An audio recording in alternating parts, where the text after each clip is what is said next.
What's going on, guys? Hey, we got a great podcast for you guys today. We're going to talk about the year 536. Obviously, guys, we're not sure about these timelines, but the year 536 described is basically like the end of the world.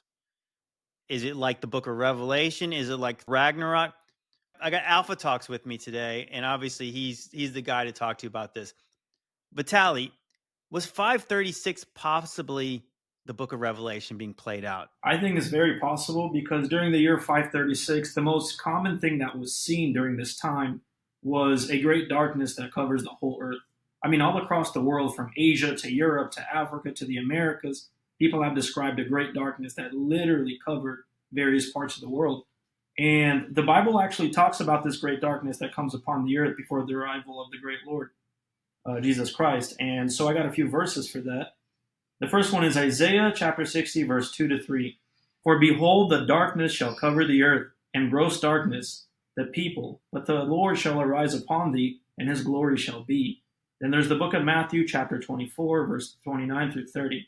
Immediately after tribulation of those days shall the sun be darkened, and the moon shall not give her light, and the stars shall fall from heaven, and the powers of the heavens shall be shaken. And then there is the book of Joel chapter 2, verse 31. The sun shall be turned into darkness, and the moon into blood, before the great and terrible day of the Lord come. And then there is the last verse that I found, and it's Revelation chapter 6, verse 12. And I beheld, when he had opened the sixth seal, and lo, there was a great earthquake, and the sun became black as sackcloth of hair, and the moon became as blood. So those are some verses describing a great darkness that comes over the earth at the beginning of Armageddon, which sounds similar to what happened in the year 536 across the entire world, not just a city or a country, but various continents. So this, right, and we should preface this, so most of us people who are talking about, maybe if you want to call us preterists, you want to call us short seasonists, biblical literalists, like as I like to say, heretics. We talk a lot about the Jewish-Roman War. We talk about 70 AD. Now, what does not happen in 70 AD, and we don't even claim it happens, is judgment on the rest of the world.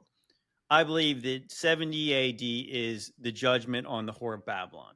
And like I said, I'm saying that's Jerusalem. It was interesting, actually. I was just talking to Vitali. I released a video yesterday, and obviously by the time you guys get this, it'll be before yesterday. But somebody was saying, I got evidence to debunk the idea that Jerusalem was the whore of Babylon, because in Revelation 18, it mentions that Mystery Babylon is guilty of all the innocent blood on the earth. And of course, I quoted Matthew 23.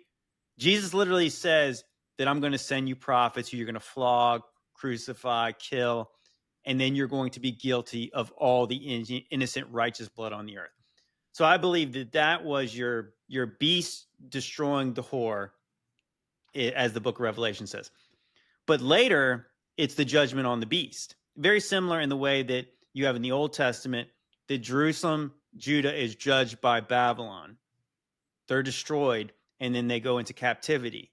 And then later, God destroys Babylon by use of other empires.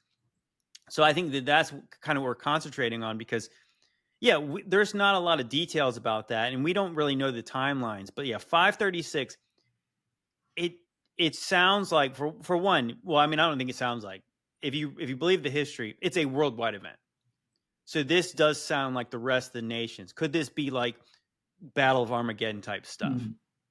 And I think that it is. And let's go right into this. So here's some of the notes I made about 536. And it's interesting the way that secular historians are describing it. One, specifically, a guy named Michael McCormick has labeled 536 as the worst year ever to be alive on Earth. Okay, so I mean, Book of Revelation. Okay, so far it's sounding pretty good, right? So at the beginning of this, it says, so there was a historian in the Byzantine Empire named Procopius, and he says that there was 18 months of darkness. Okay, so that's the start of, basically they have no reason why. Now secular historians are trying to say, or scientists are saying, that it could be a volcano. We'll get into that a little bit later, but what it says, the Byzantine Empire historian Procopius wrote, the sun gave forth its light without brightness, like the moon during this whole year. He also wrote that it seemed like the sun was constantly in eclipse, and that during this time men were free for neither war nor pestilence nor any other leading to death. Okay, so what we've got here, we've got darkness, like the sun was eclipsed for the whole Mm-hmm. year. You have darkness, Famine. you have war, and you have pestilence. And what he actually doesn't mention also is you have famine during that time. All events in Armageddon, right? That sound, yeah, that sound. I mean, obviously, that sounds like your four horsemen of the apocalypse right Mm. there. And so it's my belief, and I don't know if we ever talked about this, Vitali, but I believe the more I read my Bible, the day of the Lord is not necessarily specific. Like there is a day of the Lord when it's described to coming to this one place, Mm. but it sounds like when you see like there's a day of the Lord in Ezekiel 30 coming to Egypt, and God is going to use Nebuchadnezzar to carry out this day of the Lord. If you look at the minor prophets are prophesying of the day of the Lord coming to Israel, Mm. the Assyrians carry out that day of the Lord. So I would say in that same way that it's likely if the day of the Lord comes to, let's say, the Roman Empire, it's going to look a lot like the other biblical Roman, day of the Lord. What do you think? Yeah, definitely. Can you repeat that last part?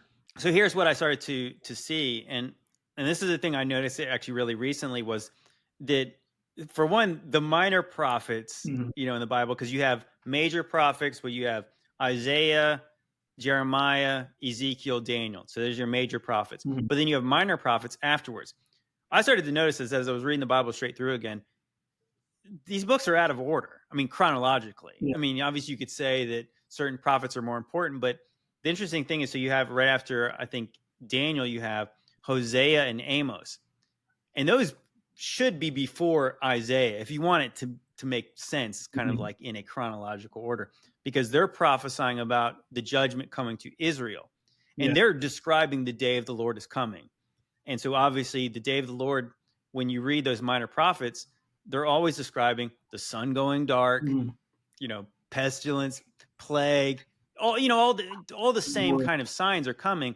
And we know that already happened. And so, of course, in my conspiratorial brain, I'm like, are those things out of order on purpose? Because it is confusing when you're thinking like they're clearly talking to Israel and not Judah. Mm. And we know biblically the Assyrians come calling before Babylon does. So the Assyrians take Israel, Ephraim, Samaria into captivity first. Mm. And then later you get into the like Jeremiah. That's obviously talking specifically to Judah and Jerusalem about Nebuchadnezzar coming. Mm. Yeah, yeah. I actually never thought about that about in the Old Testament it being out of order. That does kind of sound like. I literally just started to notice that, and I feel like that the more I've read it over and over again, I was just like, because like I'm one of those people who have a study Bible, Mm. and I like to read the study notes. Like, okay, so when do they think this book was written? And so, but now I start to know, like, obviously, when you read the Book of Kings and Chronicles enough, you say, like, okay, so I know specifically when you read Isaiah that he's interacting with his Hezekiah, Mm. right? Like, I mean, like, because that's one of the big prophecies when Hezekiah is going to die, Yeah. then God gives him 15 more years. Like, so like you remember that, and then you see Amos and Hosea, they're before Hezekiah. So I remember like, wait a minute, why is this first? And I'm thinking like, there's a reason they say certain prophets were minor and major, but at the same time, it's like, depending on who do you ask? I mean, obviously one book's longer. I guess is that really enough to say this one's a minor prophet and this other guy's a major prophet? Maybe. It's pretty major prophet to Israel when he said this thing was going to happen. Yeah, maybe it's like a prequel kind of thing. Or I was also thinking about, is this all biblical canons or is this like the Protestant one? Because some canons, of course, have more books, apocryphal books. So maybe there's some of these books were in between these stories, and it makes more sense once you read it together, like Second Maccabees and Esdras. Yeah, definitely. But I guess that's the thing that I started to notice is like that when you start to see the day of the Lord now, like I know for a fact, and I say this is a biblical fact now because God says the day of the Lord in Ezekiel 30 is coming to Egypt, and He says Nebuchadnezzar is going to hand out the judgment. He's going to send his destroyer Nebuchadnezzar to do it. So we know that happened. Like I don't think anybody would even debate that. So in that same way, if God was telling his minor prophets, which God wouldn't call them that, to tell the kings of Israel to repent because this is going to come. Well, that happened too before it happened to Judah, and then later you have the day of the Lord described, I guess, like in Malachi, which is the very end of the Old Testament, which I would say that's about the future prophecies of 70 AD and the like. So in the same way, if a day of the Lord is described of coming judgment on Jerusalem, you imagine the judgment of Rome would be something similar. It would be the same kind of signs. The sun would not give its light. And isn't it interesting how they talked about it, that ancient cultures would have seen an eclipse as a bad omen? Now you know why, right? Because it's like, oh no, The whole eclipse thing fascinates me after I learned about the concept of God's chariots, right? Like how he has a personal chariot as described in Ezekiel's vision, or how his angels have chariots. What if that eclipse is literally his chariot blocking out the sun? And that's why like a lot of cultures saw it as a bad omen. Like, oh, it's one of the gods, right? Blocking out the sun, getting ready to judge.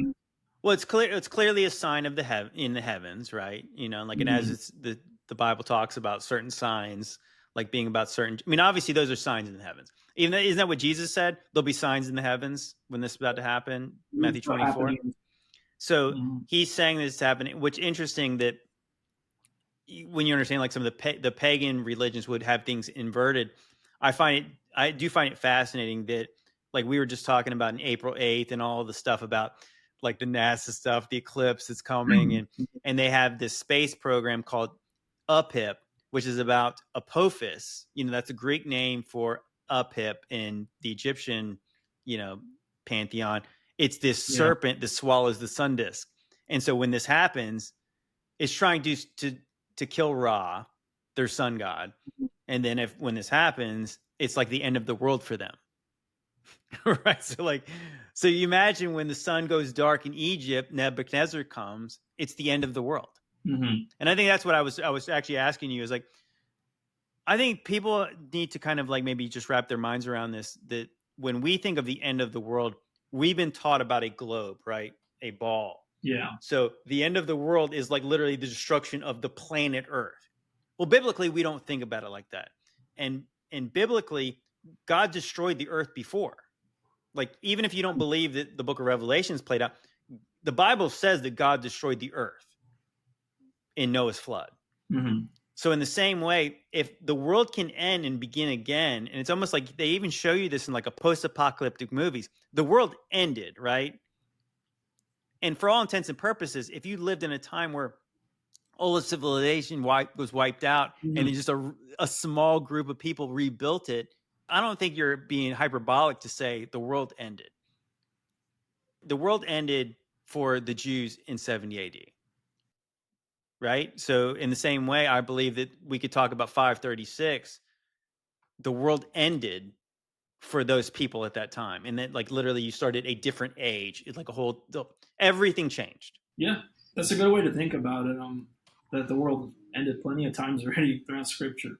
This is crazy right here, is that John of Ephesus, it just kind of trips me out. It's like when we talk about like flamenco and like the different kinds of, like people saying the timeline's there's been some funny business. Some of these characters sound like they're, same people, different places.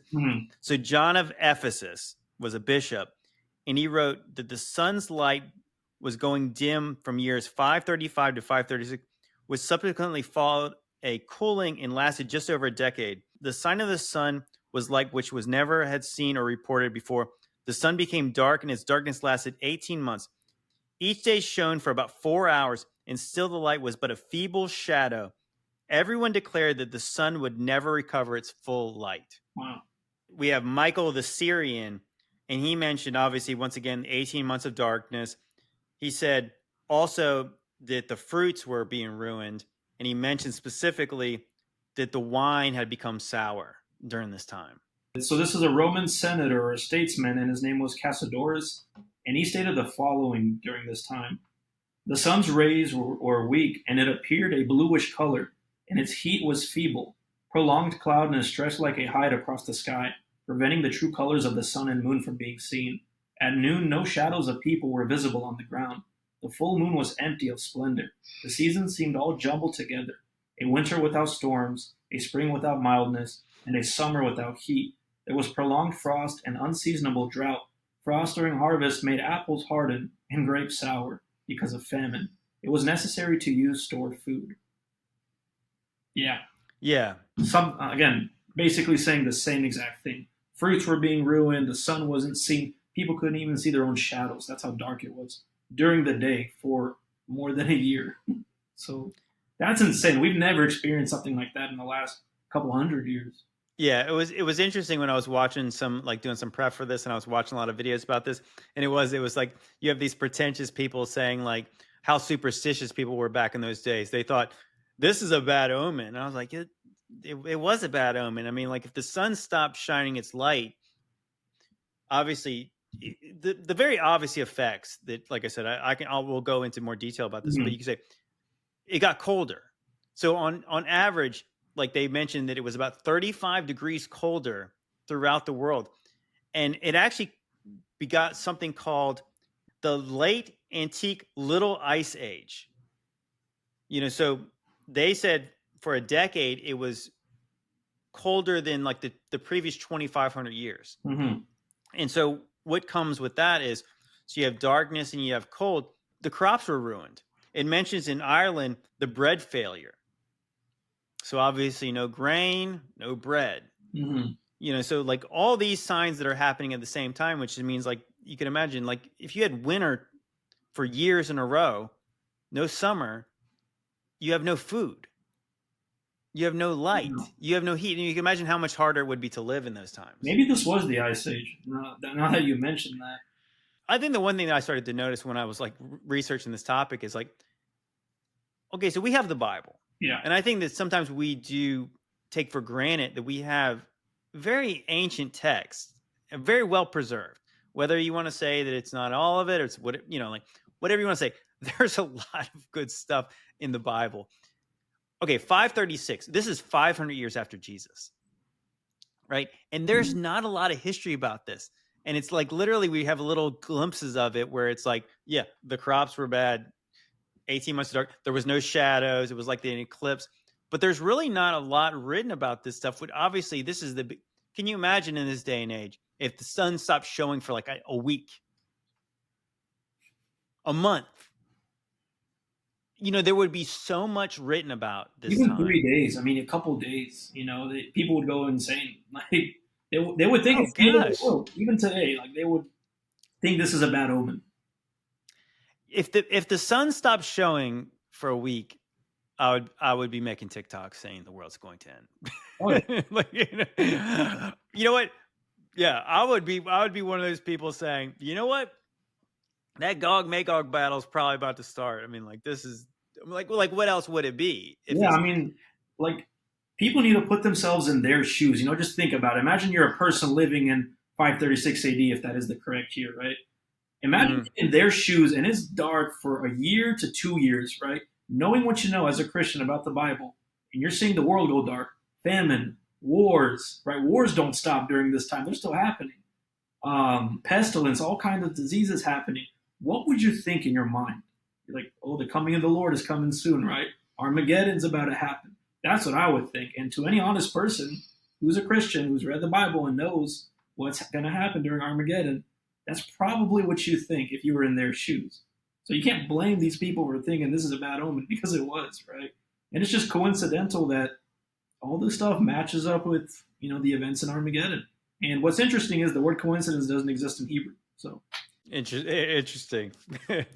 Well, yeah. So you mentioned that there's wars happening at the time, and there's accounts from, like, so at the time the Romans, the Byzantine Empire is fighting the Goths, mm, and so there's stories from Italy where women are eating their children during this time. crazy. Once again, this is like prophecy stuff being in, like, this is literally what Jesus is telling the people, woe to those who are nursing or pregnant in those days, who have small babies. Like, that's what he's saying. Like, and then of course you go into like the stuff with Josephus Mm, during the siege of Jerusalem. there's famous accounts of women eating their children. Yeah.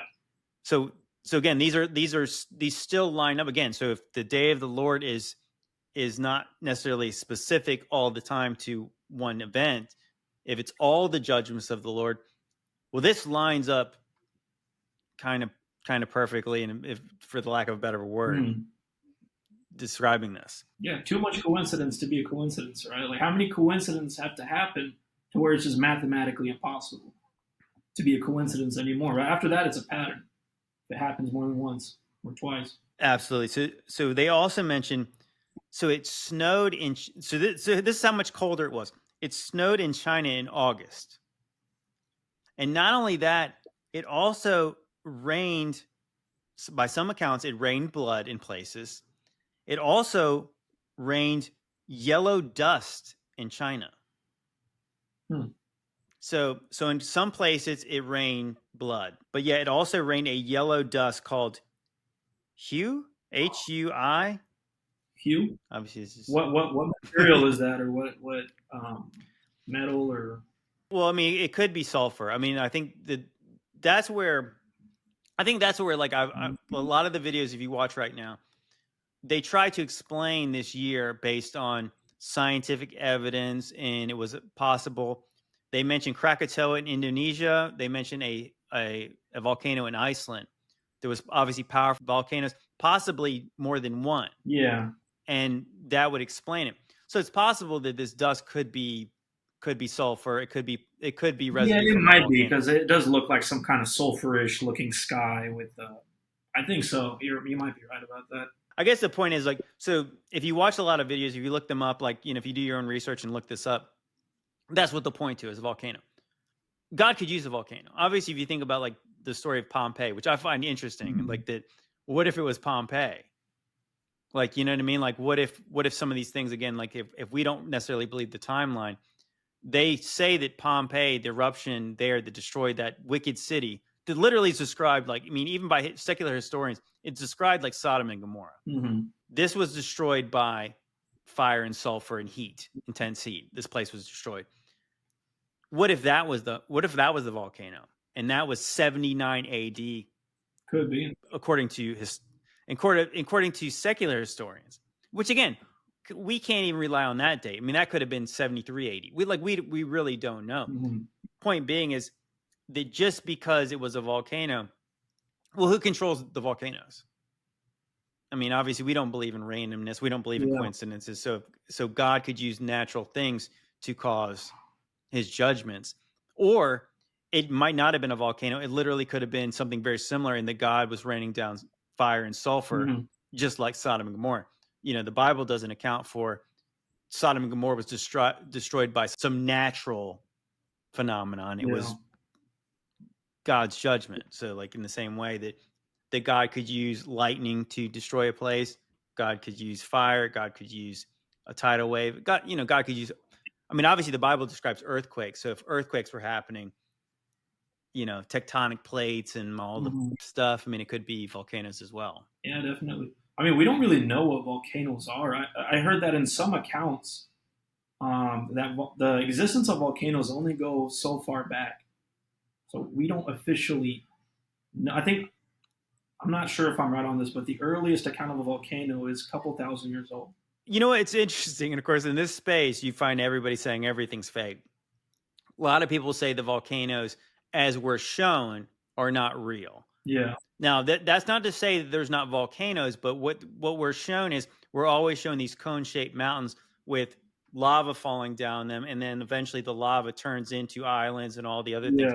But the interesting part is, like, when you see volcanoes out in Hawaii, they're not cone-shaped mountains. They're just like, I guess they call them like they're lava tubes, and it's always constantly coming up. So much heat. And what you see at like Mount St. Helens is that's probably the most famous volcano in most of our lifetimes.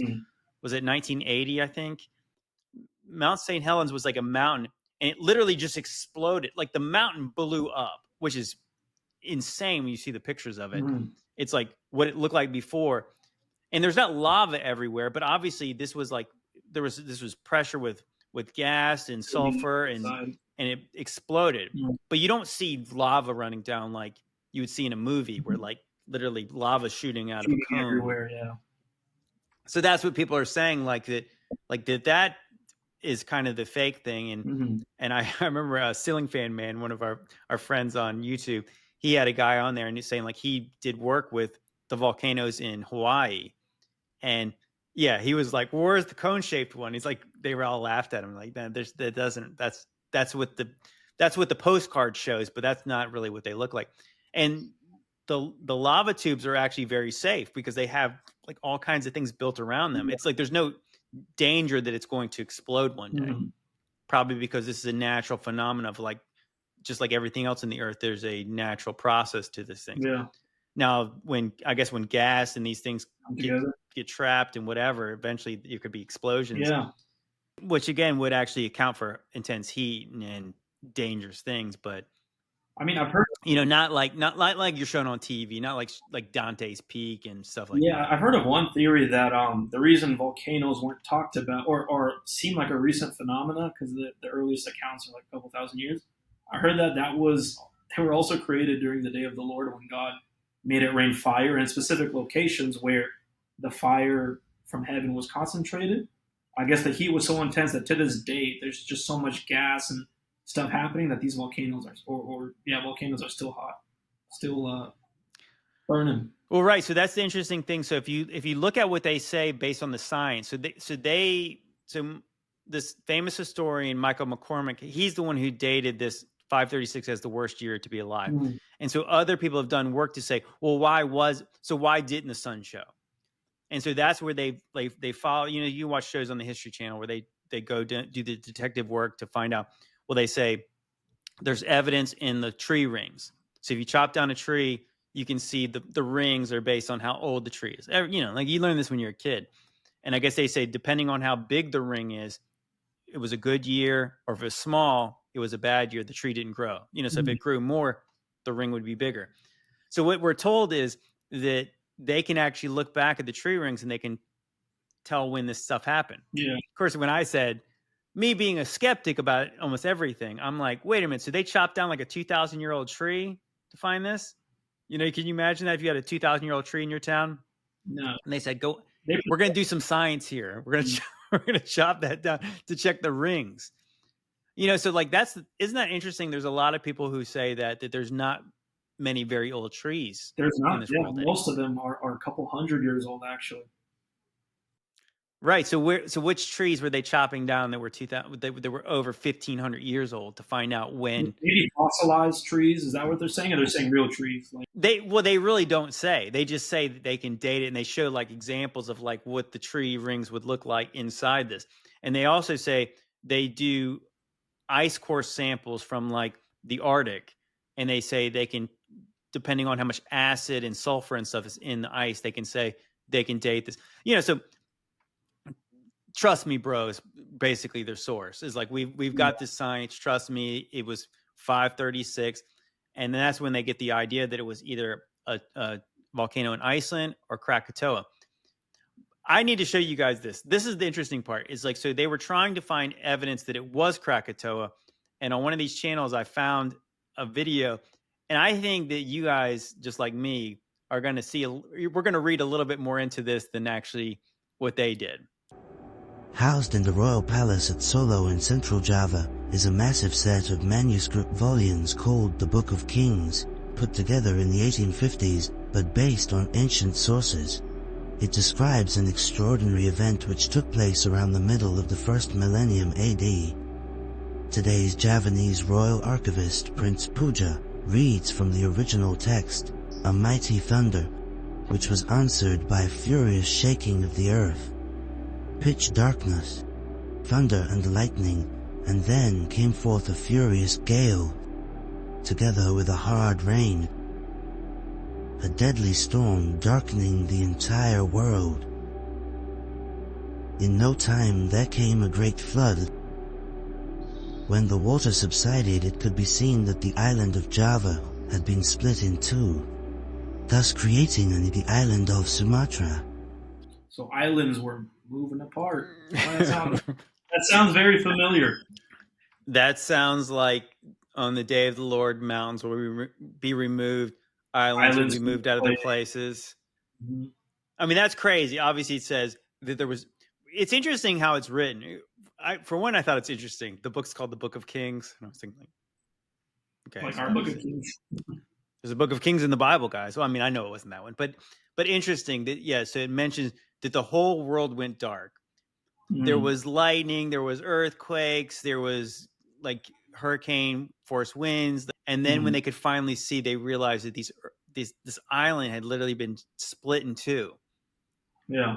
In the show, they mentioned, well, it was obviously a volcano, but it's like they didn't describe a volcano in that account. They just described something that sounds like what would you imagine if you saw something like that? Like, or you saw, like, you would think that obviously it's an act of God. If 536 started now, every single Christian would say this is the coming of the Lord. The sign is there. It's all happening. It's all coming together. That's exactly what they would say. Like, it makes sense. They wouldn't be wrong. I mean, I think that that's the one thing you have to understand about this kind of stuff, that like when you have the earth being put in this much distress, do you believe in a sovereign God? Do you think he has nothing to do with any of this stuff? So I mean, like, so whether you believe this is straight from the book of Revelation, it's like this is an act of God in some kind of way and for some reason. I mean, we're explaining this with the Bible, because I do think that when you have this much distress, the worst year ever in the world, this is unrelated to anything that our God's doing. Anything biblical specifically, right? You would think that the book of Revelation would be the worst year ever. I guess maybe the futurists would say that there's going to be a worse year. Could be. Yeah, but that's what one of my friends says, who kind of doubts that Armageddon took place in our past. He says there's so much that hasn't happened. I'm like what? A great darkness that falls upon the earth, famine, that did happen. There's a bunch of stuff that happened so far as we've been looking into this stuff. It's too much coincidence to be a coincidence. It's a pattern, right? And God is a God of order. The bigger the destructive event is, I feel like you're most likely going to read about it somewhere in the Bible, right? Like a flood that covers the whole earth. It's going to be in the Bible. So we mentioned in China that it snowed in August. It rained yellow dust. So obviously their crops were ruined. They said 70 to 80% of their certain populations died due to famine because of this. Yeah. Okay, so you have that happening. Also, in 541, you had, after obviously everybody's weakened by lack of vitamin D, food, everything, the bubonic plague strikes. Some people call it the Justinian plague, Justinian was the emperor of the Byzantine Empire. So during this plague, bubonic plague, there's sores. It's the worst time ever. Estimates of 50 to 100 million people died of this plague. So you have darkness, you have famine, you have war, and then you have plague. And so most estimates say that half the world population died of the plague during this time. Insane. Is that not the pale horse? I mean, like, that sounds like the pale horse. I mean, we're talking about like on death on a scale that you cannot imagine. Yeah, so there's estimates back in those days that the world population was 190 million people. Estimates of 50 to 100 million people died of the plague. So that's not accounting the people who died of famine and of war. I mean, that sounds like a biblical event for more than half the world to die off, right? And it's also similar to Thanos in the Avengers Endgame, right? What does he want to do? He snap out half the world out of existence? He wants to snap his fingers and half the world turns to dust, basically. Which is sort of what happens. You know what's interesting about what you just said, though? So you mentioned a Marvel movie. We're gonna get into some more Marvel movies here in a second. Obviously, that's a tease, and you'll know what I'm talking about here soon. It took 100 years. This is by their estimates. It took 100 years for the world to recover from this. What it talks about in Peru, that the waters warmed and masses of fish died where they were at. So you think like the oceans. And there's other accounts in South America of the same thing, where they had 30 straight days of flooding after all this stuff, or like during this time. So they had flooding, fish dying. So there's also talk of possibly that it wasn't a volcano. Some people believe it could have been a meteorite. It could have been a comet. Obviously, in the idea of like biblical cosmology, I don't believe something came from outer space. But in the same way, the book of Revelation talks about a burning mountain hitting the sea, right? And then it's talking about the water becoming bitter, wormwood. Yeah. Well, the whole burning mountain thing, I made a few videos on this, the whole war in heaven. And I believe that burning mountain that was thrown into the sea that looked like a great millstone, as John was describing in Revelation, I think that's Mother Babylon, the home of the gods or the fallen angels, basically. And that's what was thrown down to the earth, and that's what caused the earth to turn the oceans to turn to blood. This whole great war that happened in heaven, and Satan being, knocked down to the earth with his abode, with the fallen. Because in Revelation, it kind of talks about what happens after Babylon is thrown down from the sky. It says, Mother Babylon, the home of every unclean spirit and hateful bird, and the home of the fallen, basically, that has been thrown to the earth, and now it's no more in the heavens. When you see this big old floating, UFO, home of the gods looking thing, to people who have like primitive language, to them, they're like, oh, that looks like a burning mountain falling from the sky. I mean, that's often how God's chariot is described. I believe in Kings or Second Kings, it talks about God's chariot looking like a bronze mountain in the sky. All right, so this is the kind of terminology they use to describe these heavenly vehicles and homes and whatnot.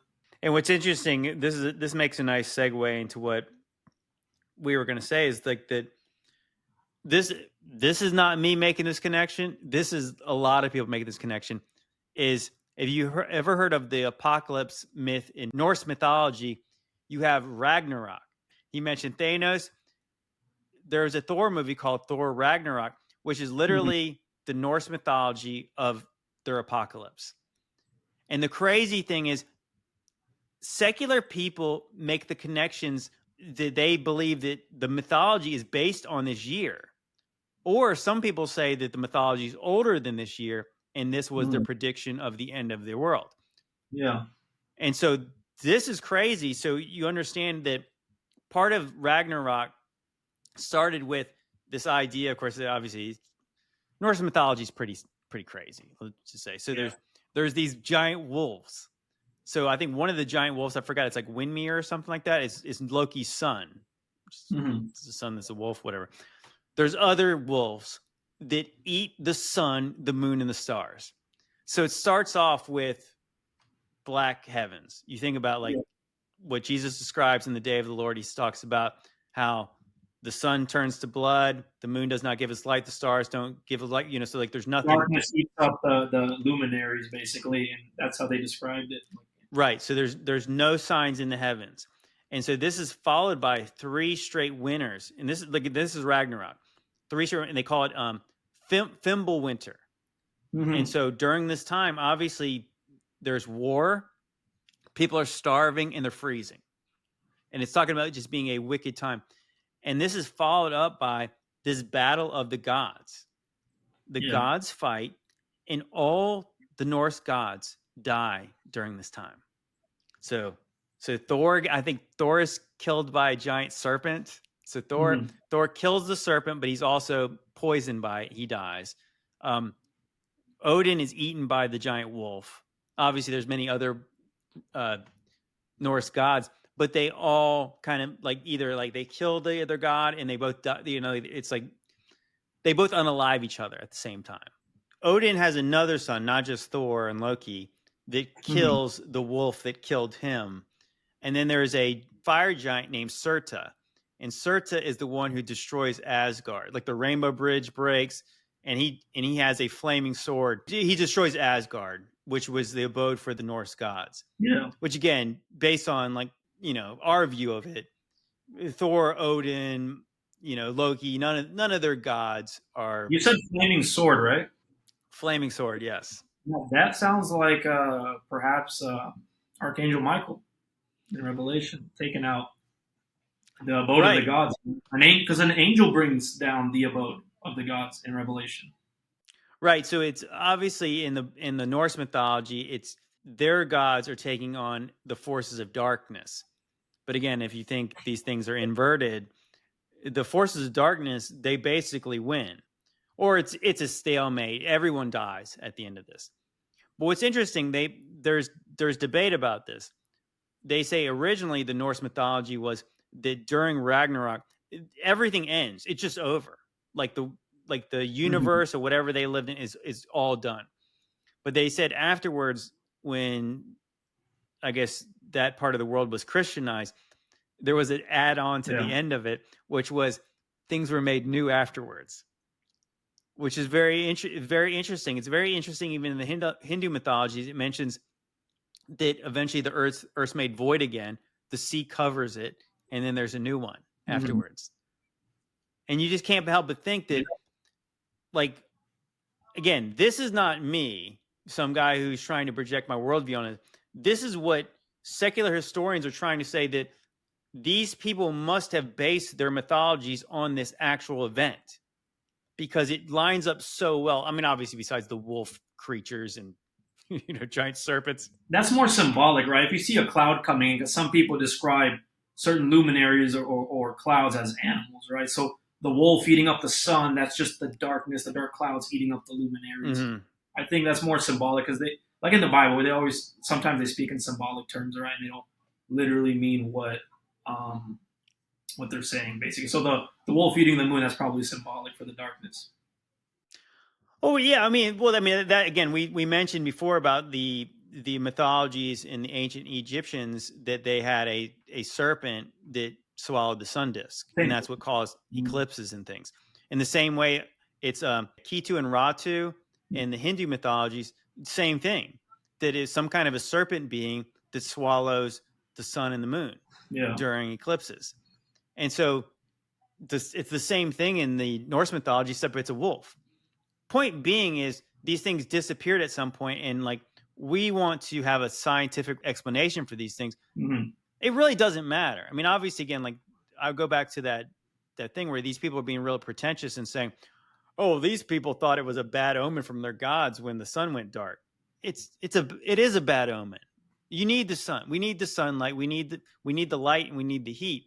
So regardless of what caused it, I mean, it's a power greater than us that force darkness on the earth. The point is, where we live, it becomes dark, and it creates great distress for us who are dependent on certain things to live.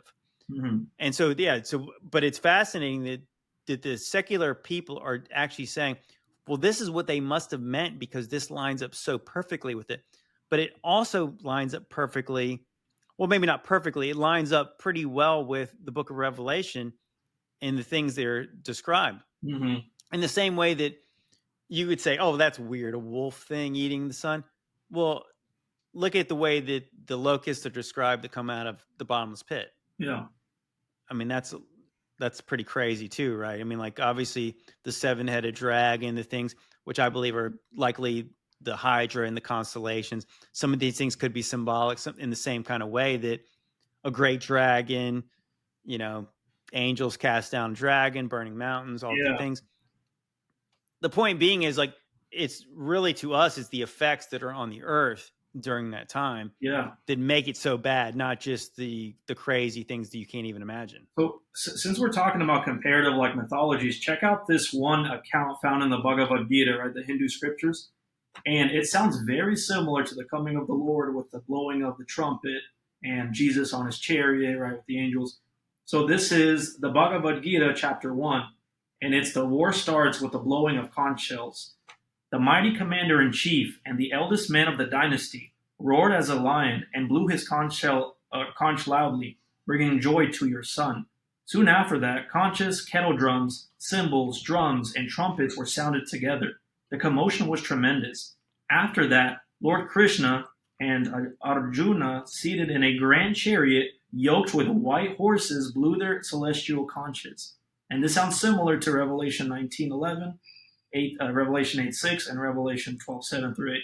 So Revelation 19:11, and I saw heaven opened, and behold, a white horse, and he that sat upon him was called Faithful and True, and in righteousness he doth judge and make war.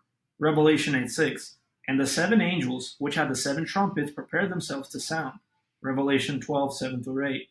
And there was a war in heaven. Michael and his angels fought against the dragon. And the dragon fought and his angels and prevailed not. Neither was their place found any more in heaven. So that account of Krishna coming on his white horses in a grand chariot blowing the trumpets, I think they, in Hinduism, they twisted it during this time, because this is kind of seen as a past event, I believe.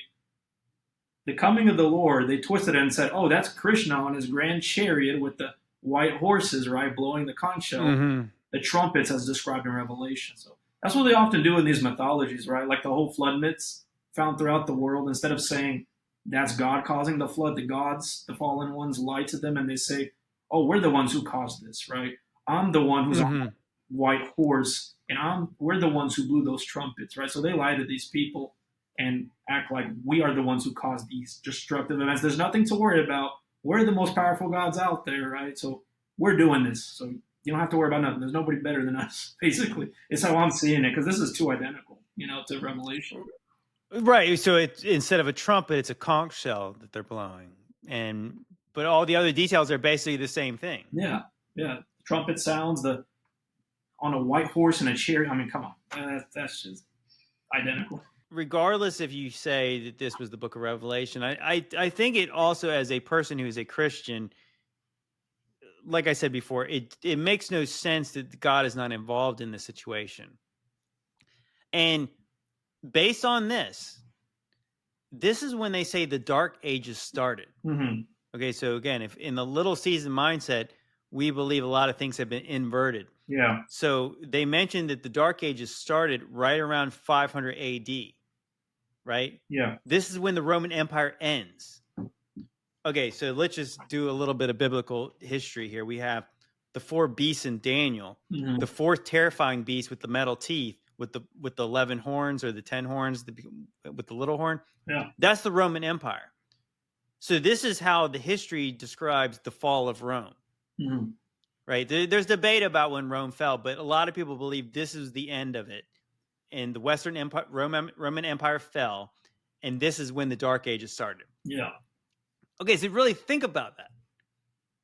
So this is when this last empire falls. And then all these things take place at the same time. And now, as we say, the history does not actually give you a great picture of it. They're giving you, obviously, details in it. And we can't know because we weren't there. Yeah. And obviously, if you believe that fake news, fake history, you think about even like Napoleon saying that history is a set of lies agreed upon. We're only giving you what we've got. We go back into, like, if you had a historian like Josephus maybe laying things out a little more detail, maybe obviously there's likely more crazy things that we could even imagine in there that might line up almost 1-to-1 with the book of Revelation. Yeah. And then you obviously saying that a lot of people who are listening here, we don't have to remind you that can we reasonably rely on these timelines? So what if this was closer to the 1st century? I mean, can you only imagine if this was described as like 73 AD? I don't think we'd be arguing about the short season much, will we? Well, no, it'd be clear as day, right? I mean, they're like, oh, well, I guess Jesus really did mean what he said. His return was imminent, right? Like he said soon, swiftly. I mean, the skeptics, right, the atheists, the people who are against Christianity in the Bible, they literally call Jesus a failed apocalyptic prophet. They're like, well, he said those things to his people, right?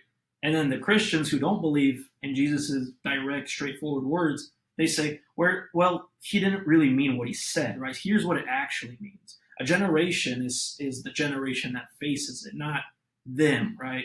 And when Jesus said, some of you standing here will not die until you see the coming of the kingdom, that was the transfiguration. And I'm like, really, that was the transfiguration where Moses and Elijah showed up with Jesus. Right before that, Jesus said he'd come with his angels to reward man for their works, right? Last time I checked, Moses and Elijah are not angels. So that's not the coming of his kingdom, right? Because the angels didn't show up during the transfiguration. But verse before that, Jesus said that some of you will not taste death until you see me coming in my kingdom with my angels rewarding men for their work, right? For the work that they have done. The transfiguration, right? So they always try to, what's the word? Make the square try to fit in the circle, but it doesn't, right? Or they try to, kind of like those new theories happening with John being still alive all this time, right? He's just waiting there, like any minute now. Come on, I've been here 2,000 years. I'm not Yeah. tired of this, right? It's accepting, like, what if he was literally there during that generation, as Jesus said? Maybe he truly did not die until he saw him, like Jesus said with his straightforward words. Yeah, for sure. You know, what's interesting is that what we often get accused of, like, or needing to prove to people who don't believe, is they'll say, "Well, when did the stars Yeah, fall?" Well, there's accounts that the stars did not give their light during this whole time. So, like, literally, when you looked up in the yeah, sky during this period, you didn't see stars. You know, so if somebody told you the stars were going to fall and you didn't see stars for 2 years, would you believe them? I mean, like, you know, maybe you didn't see them yeah. physically fall, but there was no stars in the sky. The sun did not give its light like it did. The moon, you couldn't see the moon. And then even if you consider that, like we were saying, so there is a account in Indonesia where an island was literally split in half. Okay, so people ask, when did the islands get removed? When did the mountains move? If you want islands moved out of their places, I gave it to you right there. We gave you the stars falling. Yeah. We gave you these kind of signs that do sound similar. But if history is altered a little bit and these timelines are pushed back, it seems like you Yeah. can, it gives people the opportunity to say, "Nuh-uh." Like, okay, well, that's a weird coincidence. Yeah, the islands being moved from their place, that's also, it sounds like Pangea to me, right? Which the secular world tells us that it happened, millions of Hmm. years ago. But, like, take all the continents and put them together like a puzzle. Maybe the earth really was like one landmass. And that's also how the gospel was able to be spread, right? Because some people were saying, like, well, what about America? What about, the continents not connected to Africa and Asia and Europe? I'm like, well, what if it was, right? So I think the whole point of this is that all these events seem to line up with Armageddon. However, in history, we're told they're all separate with various timelines put in Hmm. place, right? So what if, like, just using this paper as an example, imagine this is Armageddon, right? And the devil has deceived the world through his ministers, through historians, telling them that all of these events are separate. So this is Armageddon, right? 536 AD, separated, put it on this timeline, and then you have destruction of Jerusalem, 70 AD, right? The islands moving from their place, Pangea. This happened millions of years ago. Again, you guys get the Yeah. point. Like, he took one event that happened during the world that was very destructive, happened in the same kind of time frame, and he split it up, right? Because you can't really hide evidence of Armageddon. What you can do is split these events up and say, well, this happened here, this happened here. Yeah, this happened, but this happened over here, here. So it didn't all happen together, right? So that way people are like, there's no way Armageddon happened because, in history we're taught all these events are separate. So there's no way a singular destructive apocalyptic event happened in our past. So I think that's a pretty crazy. Like, if I was the devil, I would definitely do that, right? During a little season, I would tell people that Armageddon never happened, and all these weird events, they're separate, completely separate. Right. And you know, it's interesting, and I brought this up quite a few times now, that right, I think I want to say it was 528 AD is when they established the idea of changing the timeline between AD and BC. All that stuff happened right then. So during this time, and again, so we're only talking about a few years now. We're talking about 8 years between when they change from BC, before Christ, the year of our Lord, in 1 AD. Like, that was changed during this time. Culminates Mm-hmm. with the start of the Dark Ages, and then you have 1,000 years, and then afterwards you have the Enlightenment, and then you have all the things we know, and then we have very good records of everything Yeah. afterwards. It just seems obviously like there's a lot here, and I guess the truth is that when you actually start to dig into history, as I continue to say, it's it's really kind of crazy to me that there's not more known about all the stuff that happened after the first century Mm-hmm. and how murky the stuff is. And then so when people start to rely on stuff for like the first century, like the early church, the things that they said, and it's like, Yeah. what, like, how can we reliably say? Because even if you think about it, let's just say everything happened in the timeline they said it did. Jerusalem fell in 70 Mm-hmm. AD. The Roman Empire fell right around this time. I've made Mm-hmm. the point before that Jerusalem went into captivity from Nebuchadnezzar in Babylon. Babylon did not fall immediately. So there's nothing in the Mhm. Bible that says all these things had to happen right away. I know some people try to say there's a 7-year timeline. I don't believe that that's true. I don't see that in the book of Revelation. It just mentions these things happen Yeah. and then these things happen. Point being is that when God decided to judge the Romans afterwards, it happened, regardless of when you say it happened, Mhm. or whether it had to line up with whatever your preconceived notion of a timeline is. I think it's probably likely Yeah. that these things were more connected. These things could have been closer together. But even if they weren't, again, there was 70 years between when the captivity started, they went back into the land, and the Babylonian Empire lasted this long, the Persian Empire lasted this long, Mhm. the Greek Empire lasted this long, the Roman one. We know that they didn't destroy Jerusalem and then fall that same day. The Bible doesn't describe Yeah. that anyways. So the point is that we know that the fourth beast was Rome. The fourth beast fell, Mhm. and it ended with crazy signs in the heavens, acts of God.